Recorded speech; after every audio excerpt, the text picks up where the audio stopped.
I'm Alan Campbell, and normally you see me on West 2 News Sunrise. But more younger people are trading cubicles now for cameras, choosing followers over bosses, and hoping a single post generates a very big paycheck. But today, we're taking you into the world of social media, where it's not as easy as it looks.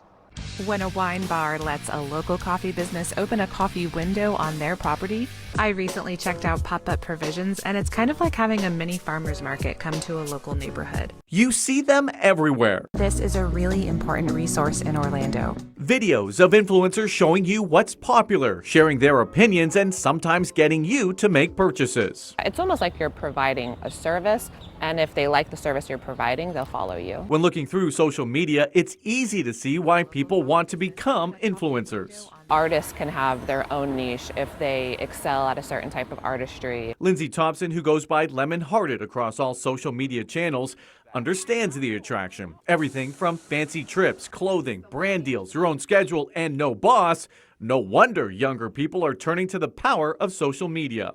For people that are really hustling, I've seen people turn it into full-time jobs in just a couple of years. Thompson has been a content creator for 14 years and says doing something for yourself in an environment you control would attract just about anyone, but it's also constantly changing. It really is quite volatile, and that's why everyone's constantly chasing the different platforms to see who will pay them the most. There's everything from fitness coaching to cooking and product reviews, and influencers can earn big bucks when it comes to affiliated links, sponsorships, and even ads.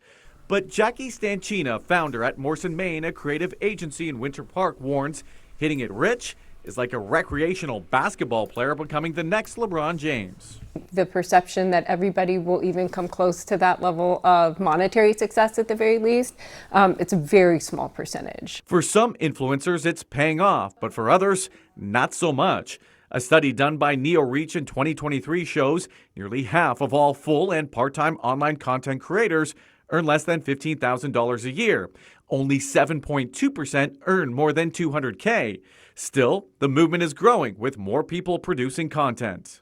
Part of successfully posting and engaging viewers is to test different hooks and iterate on that. In a survey done by Morning Consult in 2023, shows about 57% of young people want to become an influencer, looking for more freedom and flexibility over traditional career paths. It takes some determination and some perseverance to become a good influencer in that way. This concept in marriage with social media and the reach and some of the celebrity that can develop from it on a really large scale is a little bit more unique to younger generations. In order to stay at the top of your game, you have to create content constantly, stay relevant to what's happening, and beat the algorithm, adding to potentially more stress than your current job.